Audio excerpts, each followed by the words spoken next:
Hello, behind the battery is back. This is a gimbal, and what is it and why do I need it? Well, it's very simple. People don't like shaky footage.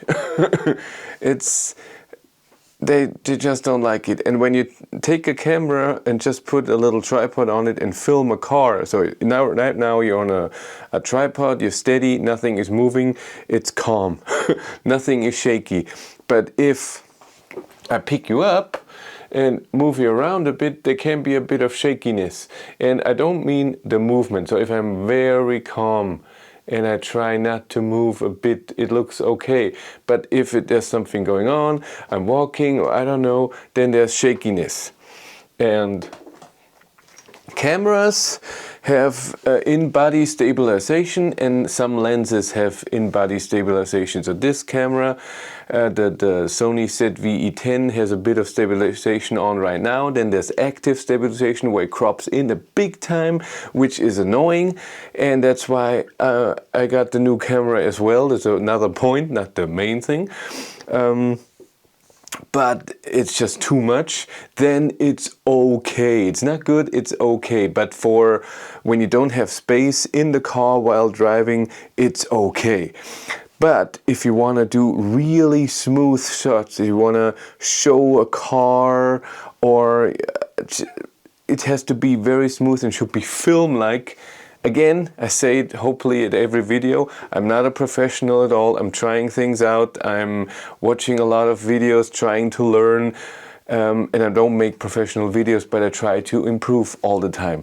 And so I have a few shots here. So filmed with this Sony a7S III with the Tamron 17mm, 17 to 28, but they have it on 17mm right now.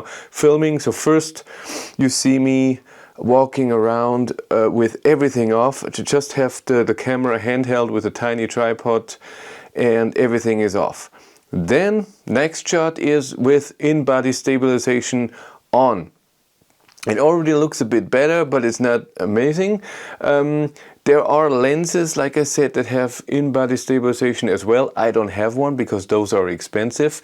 If you have both on, then you can even make smooth footage without a gimbal. Not that smooth, but still already good. Next shot is active stabilization. Is that so stabilization of the Sony a7S III is that the sensor is moving with you against your movement to try to keep the picture stable. And when you press active, it zooms in a tiny bit, and then the sensor can move even more so that's even less shaky and more steady. But now I put the camera on the gimbal and let's see how that looks now. See, now I'm moving around and the gimbal is doing the smoothing out. The only thing that the gimbal can do is up and down. So if I'm walking and my whole body is going up and down with the hand where I'm holding this, then it doesn't work. Okay, that looked a bit better, eh? I show you this gimbal here. This is the DJI RS3. So I can turn it on here. See what it does when I move it around. It smoothes out so if I'm shaky here, the camera stands still. I can put it even into that it doesn't even go up and down. You see my hand moving around, but the camera is staying very stable. The only thing what it can't do is up and down, so this is a problem. But if you do very smooth shots like this, it looks amazing. And it can go towards you. I can see myself. I can make it that it goes up and down as well, and even do the tilt so that it goes sideways like this, and I can center it again. I can press it to lock, and then it locks all the axes. So a few things about a gimbal. So you have to balance this. So this is the camera that I take off, and you have to balance. This is the gimbal itself, and you can even take off those things down here. So this is essentially the gimbal. Put the camera on here. There's 3 motors.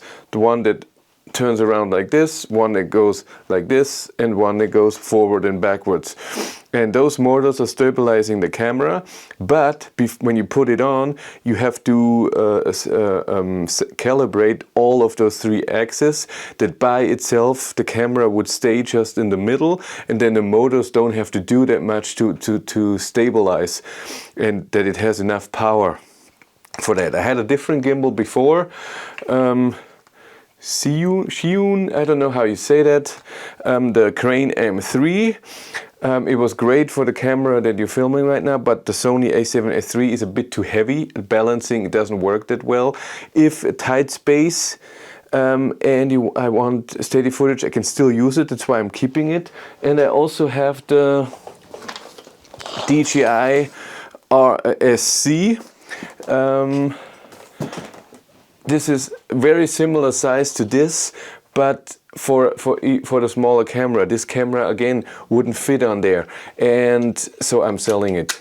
And by the way, last time when you showed you the new equipment that I got, I sent the monitor back. I tried it on that shoot and it wasn't very helpful. I could barely see it in the sunlight, and then it doesn't have any helpful function with me. I had to restart the phone, by the way. Then I could connect to the camera again with the app, and it's way better to framing and see if I'm in frame, especially for pictures, because when you press the picture it takes the focus, and I'm not even in a picture when I do that, so I'm trying to be away from it, and then it does it. So that was with the phone and the app, it's better. But back to the gimbal. The gimbal has a few nice things. So first, this is now the lock, and now it's unlocked and ready to go. By the way, with the joystick I can move it also, so if I want to do shots of something up and down and so on. And it has a totally turn off where it goes to the side and locks itself. That's awesome.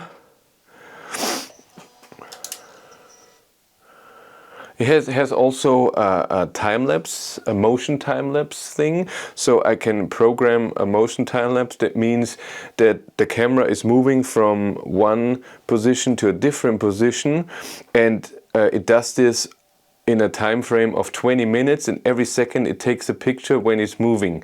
And then at the end you have a time-lapse, so everything is moving fast, but you have a motion in there, it's not stationary.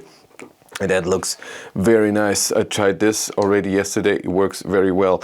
Like I said, the old gimbal couldn't take that weight, but this one takes that weight perfectly, and it fits everything. Even when I go all the way up, it fits here. If I had a big microphone, that wouldn't fit here though. This would not fit. But with the wireless microphone, it works very well. And I will use it to shoot the cars outside if I have to move around it, and if I introduce the car or something, and I'm like this, and I'm talking to the camera, then it's like it will be like this. But inside the car, then it's too big and too heavy. That's not gonna work, because this is 2.5 kilos now with the camera, 2.8 I think even, but it still makes extremely nice shots. And I got used those little grippy thingies here that you put here on the side, and now I can have it on those 2 hands and move it even better, not just with one hand, so I can make very smooth footage and have way more control over it. And those things cost normally 120 euros. Can you believe it? 2 little things. I got it for 40 euros used. That's totally fine. Awesome. I like it.